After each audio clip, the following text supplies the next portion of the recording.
وہابی کون لوگ ہیں؟ وہابی اور ایک عام مسلمان میں کیا فرق ہے؟ دیکھیے، وہابی کا لفظ بطور گالی استعمال کیا جاتا ہے، جیسے جماعت اسلامی کے لوگوں کو لوگ مودودیہ کہہ دیتے ہیں۔ تو اول تو یہ لفظ کسی شکل میں بھی زبان پہ نہیں لانا چاہیے، کبھی استعارتاً کسی شخص کو معین کر کے نہیں کہنا چاہیے کہ وہ وہابی ہے۔ یہ وہ یعنی توہین ہے جس سے کہ اللہ تعالیٰ نے روکا ہے۔ لیکن وہ کون لوگ ہیں جنہیں وہابی کہا جاتا ہے؟ نجد میں آج سے تقریباً 250 سال پہلے ایک شخصیت پیدا ہوئی، محمد ابن عبد الوہاب۔ انہوں نے دین کی خدمت کی، دین کی اصلاح کا کام کیا، جو بھی مسلمانوں میں غلط چیزیں رائج تھیں، مشرکانہ اعتقادات، بدعات، ان کا قلاقبہ کیا اور ایک تحریک شروع کی۔ اس کا پھر معاہدہ ہو گیا آل سعود کے ساتھ کہ آل سعود ایک ابھرتا ہوا قبیلہ تھا یہ، تو ان دونوں کا معاہدہ یہ ہو گیا کہ ہم مل جل کر کام کرتے ہیں، اگر حکومت کو ہم قائم کر لیں تو اس کی حکومت، اس کا انتظام جو ہے دنیاوی، وہ آل سعود کے پاس رہے گا، اور اس کے دینی معاملات جو ہیں وہ آل شیخ کہلاتے ہیں، وہ اب شیخ محمد بن عبد الوہاب کے خاندان کے پاس۔ اس طرح یہ سعودی ڈائنیسٹی شروع ہوئی۔ پہلے نجد میں حکومت بنی، پھر انہوں نے حجاز کو بھی فتح کر لیا، تو حرمین شریفین بھی انہی کے زیر انتظام آ گئے۔ تو یہ جو ایک سلسلہ چلا ہے، تو اب ان میں محمد ابن عبد الوہاب رحمۃ اللہ علیہ نے جہاں بہت اچھے کام کیے، وہاں ایک پہلو ایسا بھی تھا جس پہ اختلاف پیدا ہوا۔ انہوں نے تصوف پر بڑی شدید تنقیدیں کی، اور اس میں کچھ میں سمجھتا ہوں کہ جیسا ہوتا ہے، کوئی جب بھی ریفارمر کھڑا ہوتا ہے، کوئی مصلح، تو جذبات میں آ کر بعض اوقات سخت باتیں بھی کہہ دیتا ہے۔ تو اس طرح کی کچھ باتیں بھی انہوں نے فرمائی ہیں۔ اس کا رد عمل ہندوستان میں خاص طور پر ہوا، اور انگریز نے وہاں پر جو شہیدین کی تحریک تھی، شاہ اسماعیل شہید اور سید احمد بریلوی رحمۃ اللہ علیہ، ان کی جو تحریک تھی، اس کو بدنام کرنے کے لیے یہ کہہ دیا کہ یہ انہی وہابیوں کے پیروکار ہیں، اور ہمارے ہاں بعض علماء نے پھر ان کی مخالفت اسی وجہ سے کی اور فتوے دیے ان کے خلاف۔ تو اب یہ لفظ جو ہمارے ہاں بریلوی مکتب فکر کہلاتا ہے، اس کی سب سے بڑے گالی ہے جو وہ دے دیتا ہے۔ وہ دیوبندیوں کو بھی وہابی کہہ دیں گے، وہ تو اب گالی دینے کی بات ہوئی نا، تو گالی دینی ہے تو دے دو جو چاہے۔ حالانکہ دیوبندی مکتب فکر کے علماء محمد ابن عبد الوہاب کی ہر بات کو نہیں مانتے، بلکہ وہ خود بھی تنقیدیں کرتے ہیں ان پر کہ ان معاملات میں انہوں نے حد اعتدال سے تجاوز کیا ہے۔ میں اس وقت فیصلہ نہیں کر رہا کون سی بات اور صحیح ہے یا نہیں ہے، میں صرف بات آپ کو بتا رہا ہوں کہ دیوبندی علماء کو بھی ان سے کچھ اختلافات ہیں۔ ہاں، ہمارے ہاں جو اہل حدیث حضرات ہیں وہ ان کے خیال سے کلیتاً جو ہیں وہ متفق ہیں۔ اب ہمارے ہاں کیا ہوتا ہے کہ جس کو بھی بدنام کرنا ہو عوام کی نگاہوں میں، اسے کہہ دو وہابی ہے۔ اس کا ایک لطیفہ بھی بیان ہوتا ہے، جبکہ ہندو بھی تھے، اور ہمارے پاکستان میں کہتے ہیں کہ ایک جگہ پر کوئی بنیا تھا، وہ مولوی صاحب جو تھے وہ اس سے سودا لیتے رہتے تھے قرض پر۔ ایک موقع پہ آ کے بنیے نے کہہ دیا کہ مولوی صاحب اب آپ کو میں سودا مزید نہیں دوں گا، پہلا حساب چکا دیجیے۔ تو انہوں نے واعظ میں کہہ دیا کہ فلاں شخص سے شنکر لال سے اب سودا نہ لو مسلمانوں، وہ وہابی ہو گیا۔ لوگوں نے اس کا بائیکاٹ کر دیا، تو اس نے ہاتھ جوڑ دیا آ کر۔ تو وہابی اس معنی میں اب گالی کے طور پر لفظ استعمال ہو رہا ہے۔ اللہ تعالیٰ مجھے اور آپ کو اس سے بچائے۔ محمد ابن عبد الوہاب رحمۃ اللہ علیہ نے بہت کام اچھے کیے۔ اس عرب میں بھی بہت شرک ہو رہا تھا، قبر پرستی ہو رہی تھی، یہاں تک کہ جو یمن سے حاجی آتے تھے، طائف سے گزرتے ہوئے حضرت عبداللہ ابن عباس کی قبر چونکہ طائف میں ہے، پہلے اس کا طواف کرتے تھے، پھر جاتے تھے خانہ کعبہ کے طواف کے لیے۔ تو انہوں نے ان تمام چیزوں کو ختم کیا ہے، اور ابھی تک تو انہی کے اثرات تھے اصل میں کہ جو سعودی عرب میں چل رہے ہیں۔ اب جو نئی نسل ابھر آئی ہے تو وہ آل شیخ کا عمل دخل جو ہے وہاں بہت کم ہو گیا ہے۔ آگے حالات کیا ہوتے ہیں تو اللہ کے علم میں، یہ ہے اصل شے، تو اس کو جو حقیقت ہے اسی تک رکھنا چاہیے۔ میں ان ائمہ میں دو بنیادی قسمیں ہیں، ایک محدثین اور ایک فقہاء۔ محدثین، ان کا کام کیا تھا؟ قرآن تو اللہ نے خود جمع کر دیا تھا، میں پہلے دن بیان کر چکا ہوں حضور کے سیرہ مبارک میں۔ حضور نے صحابہ کو اسی ترتیب سے قرآن پڑھا دیا، اور سینکڑوں صحابہ نے یاد کر لیا۔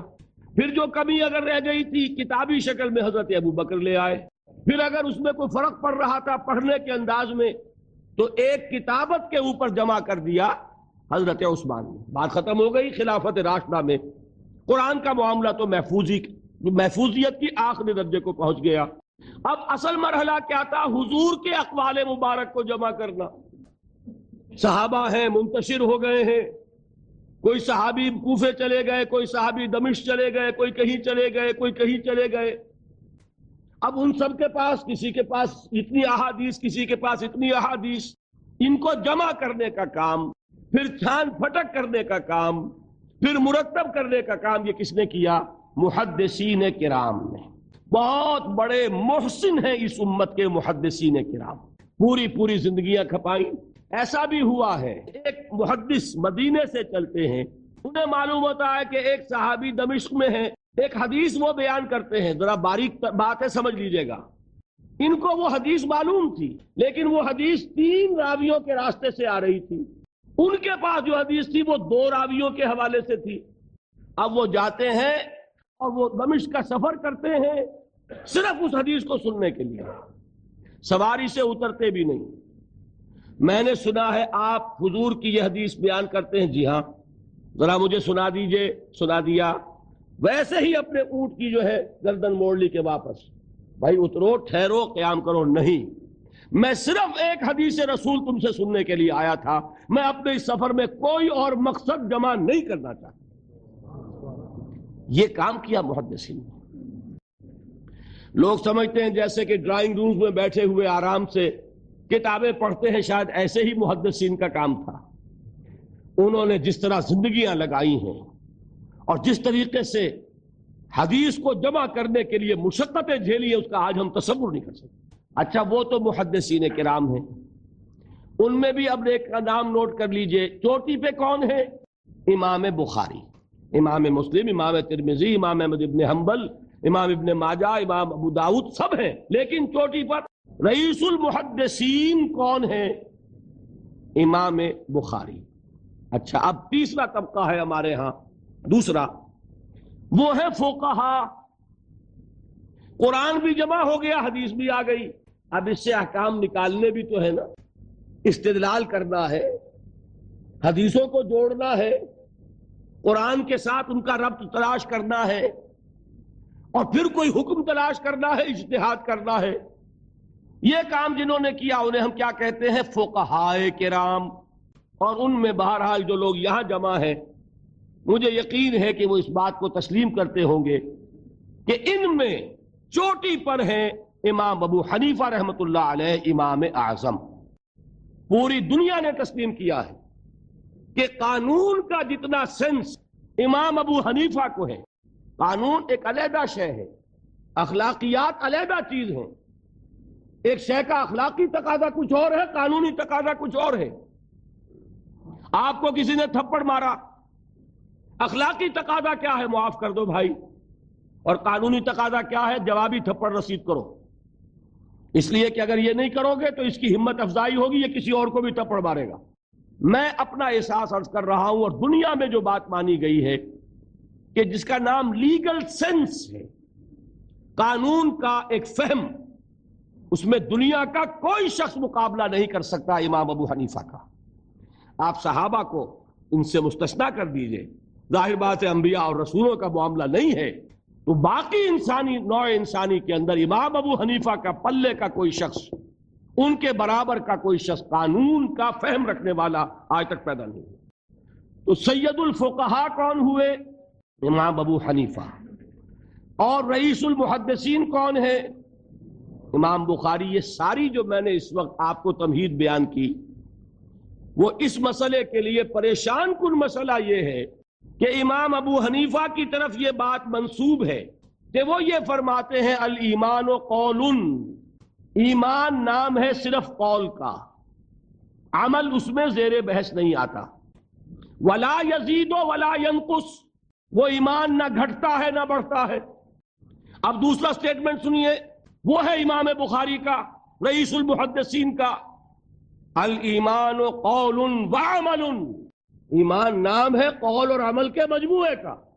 قول اور عمل دونوں چیزیں ایمان میں شامل ہیں۔ وَيَزِيدُ وَيَنْقُصُ، وہ گھٹتا بھی ہے بڑھتا بھی ہے۔ ایک مسلمان کو پریشان ہو جانا چاہیے کہ نہیں؟ ایمان جیسی بنیادی بات، سارا قصر تو یہیں سے تعمیر ہونا ہے۔ جڑ بنیاد ایمان ہے۔ ایمان کے بارے میں کوئی 14ویں صدی کے 15ویں صدی ہجری کے کوئی علماء ہو، بڑے سے بڑے ہو، ان کا اختلاف ہو جائے تو تشویش نہیں ہوگی۔ یہ کن کے درمیان اختلاف ہو رہا ہے؟ رئیس المحدثین امام بخاری اور سید الفقہاء امام ابو حنیفہ۔ اور کتنا بنیادی اختلاف، بظاہر متضاد باتیں، بظاہر کہہ رہا ہوں میں، تو یہ تو معلوم ہوتا ہے کہ بہت زبردست اختلاف ہے جو حل نہیں ہو سکے گا۔ اللہ تعالیٰ کا شکر ادا کرتا ہوں، اس نے اس کا حل سمجھایا۔ اور کیسا سمجھایا؟ میں پورے انشراح صدر کے ساتھ کہہ رہا ہوں، اس میں کوئی تصنع نہیں، کوئی تکلف نہیں۔ میرے نزدیک دونوں باتیں 100% درست ہیں۔ یہ نہیں کہ 50% یہ درست 50% وہ درست، نہیں، یہ بھی 100% درست، یہ بھی 100% درست۔ فرق کیا ہے؟ محل مختلف ہے۔ امام ابو حنیفہ قانونی ایمان کی بات کر رہے ہیں اور امام بخاری حقیقی ایمان کی بات کر رہے ہیں۔ قانونی ایمان کے اعتبار سے 100% درست ہے یہ بات کہ وہ صرف قول ہے، عمل نہیں، زیر بحث آئے گا۔ ایک شخص نماز نہیں پڑھتا کافر نہیں ہے، نماز کا منکر ہو جائے کافر۔ زکوٰۃ نہیں دیتا فاسق ہے، فاجر ہے، کافر نہیں ہے۔ زکوٰۃ کہہ دے کہ ہے ہی نہیں دین میں، کافر۔ تو معلوم ہوا کہ قانونی ایمان جس پر دار و مدار ہے کفر اور اسلام کا، اس کا کل دار و مدار صرف قول پر ہے، اقرار باللسان پر ہے۔ یہ بات آپ نے سنی ہوگی، امام ابو حنیفہ کا قول ہے 100% درست کہ گناہ کبیرہ سے بھی انسان کافر نہیں ہوتا۔ کبیرہ گناہ ہے، شراب پی ہے، کافر نہیں ہے، حد لگا دو۔ حضرت عمر نے اپنے بیٹے پر حد جاری کی۔ ایک مرتبہ مصر میں حد جاری ہو چکی تھی، لیکن حضرت عمر کو احساس ہوا کہ وہاں شاید رعایت کی گئی ہوگی خلیفہ کے بیٹے پر حد جاری کرنے میں، لہذا پھر بلایا اپنے پاس اور دوبارہ حد جاری۔ اگر کسی سے زنا ہو گیا ہے، میں آپ کو واقعہ سنا چکا، غامدی خاتون کہ ذرا کسی نے کہہ دیا بے حیا عورت تھی، تو حضور نے کیسی ڈانٹ پلائی ہے، کتنا اس کا رتبہ بیان کیا ہے۔ اس نے تو وہ توبہ کی ہے کہ مگر مدینے کی پوری آبادی پر اس کو تقسیم کر دیا جائے تو سب کی نجات کے لیے کافی ہو جائے۔ البتہ حقیقی ایمان، اب یہاں زمین و آسمان کا فرق آ جائے گا۔ ایمان دل میں اتر جائے تو کون نہیں جانتا کہ دل میں جو بات اتر جائے وہ عمل پر ضرور اثر انداز ہوتی ہے۔ یہ بات سیدھی سی ہے، دل میں یقین ہو، عمل اس کے مطابق ہوگا۔ 2 اور 2 4 کی طرح مثالیں دے دوں آپ کو یقین ہے آگ جلاتی ہے، آپ ہاتھ ڈالتے ہیں اس میں، کیوں؟ یقین ہے کہ جلاتی ہے، لہذا کوئی شخص ہاتھ نہیں ڈالے گا۔ غلطی سے پڑ جائے تو پڑ جائے، جان بوجھ کے کون ڈالے گا؟ اچھا، میں بلکہ یہاں تک کہا کرتا ہوں کہ یقین تو بڑی دور کی شے ہے، گمان بھی ہو، گمان، اس کا نتیجہ بھی عمل میں نکل آتا ہے۔ کون شخص نہیں جانتا کہ سارے سانپ زہریلے نہیں ہوتے؟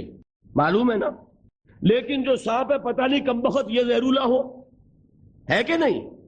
یقین نہیں ہے کہ یہ زہریلا ہے، ہو سکتا ہے کہ زہریلا ہو، صرف ظن ہے نا، آپ قریب پھٹکتے ہیں اس کے۔ معلوم ہوا کہ یقین تو بڑی شے ہے۔ کیا دل میں یہ یقین ہو کہ اللہ ہے اور مجھے دیکھ رہا ہے اور مجھے اس کے حضور میں حاضر ہونا ہے، پھر بھی آپ شراب پی سکیں گے؟ بتائیے۔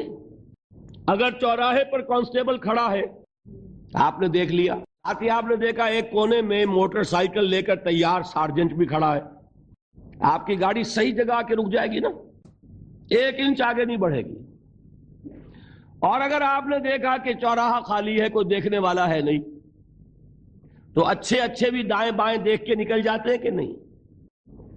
آدمی اپنے آپ کو دھوکہ دیتا ہے، بھائی یہ سارے ٹریفک رولز بچاؤ کے لیے ہے نا، تو دور دور تک کوئی ٹریفک نہیں ہے، خامخواہ کھڑا رہوں میں یہاں کائے کے لیے؟